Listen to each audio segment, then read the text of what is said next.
টাকার অভাবে পৈতৃক বাড়ি বিক্রি করে দিতে হচ্ছে রাজা মধুবনীকে। হঠাৎ এমন কি হলো তারকা দম্পতির সঙ্গে? নেটিজেনদের কমেন্ট দেখে রেগে লাল। ব্যাগের ব্যবসা করেই তারা নাকি লোক ঠকাচ্ছেন। সত্যি কি তাই?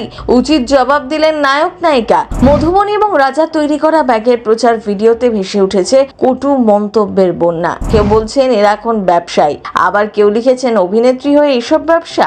এতদিন চুপ থাকলেও এবার মুখ খুললেন মধুবনী।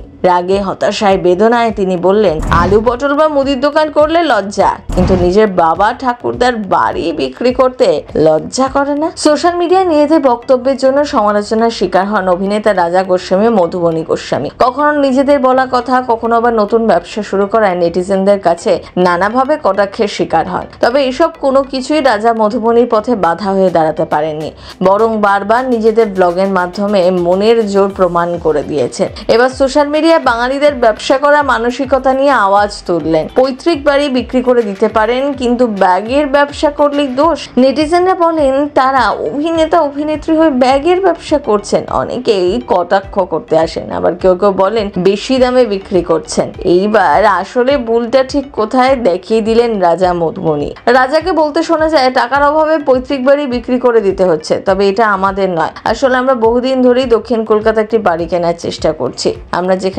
থাকি সেই বাড়ি গিরিশ পার্কের কাছে, উত্তর কলকাতায়। দীর্ঘ 15 বছর ধরে আমি এখান থেকে স্টুডিও পাড়ায় অর্থাৎ টালিগঞ্জে যাতায়াত করছি, কিন্তু এখন মনে হচ্ছে যে এবার একটা বাড়ি কেনা খুব দরকার দক্ষিণে। সেই বাড়ির সন্ধানে অনলাইনে বিভিন্ন সাইটের সন্ধান চালাতে গিয়ে যা দেখছি তা অধিকাংশ বাড়ি বাঙালিদের, এবং তা বিক্রি করে দিচ্ছেন। এটাই আমাদের খুব আঘাত দিয়েছে। কলকাতা প্রাণ কেন্দ্র সেন্ট্রাল অ্যাভিনিউতে বলুন তো কটা বাঙালিদের বাড়ি আছে? জন্মসূত্রে পাওয়া ভিটে বেচে দেওয়ার অধিকার কারণ নেই। নিজের উপার্জনে সম্পত্তি ক্রয় করে তা বিক্রি করতে পারছেন, আর আমরা ব্যাগের ব্যবসা করলেই দোষ। রাজা আরো বলেন, বাঙালিদের সব থেকে বড় সমস্যা হচ্ছে তারা কোনো ব্যবসা করার আগেই নাক সিটকান। আলু পটল বা ঝালমুড়ি ব্যবসা করতে তাদের গায়ে লাগে, অথচ পৈতৃক ভিটে বেচতে গায়ে লাগে না। বাঙালি সর্বস্ব বেচে দিয়ে অন্যের কাছে বেতনভোগী কর্মচারী হয়ে কাজ করতেই পছন্দ করে, তা দিনে দিনে বাড়ছে। এই জন্যই বাঙালি আজ এত পিছিয়ে। পূর্ব অভিজ্ঞতার কথা মাথায় রাখলে বলতে হয়, রাজা মধুবনীর এই ভিডিওতে নেটিজেনদের নানা মন্তব্য উপচে পড়লেও মিশ্র প্রতিক্রিয়া ভর্তি, তা বোঝা যাচ্ছে কমেন্ট বক্সে চোখ রাখলে।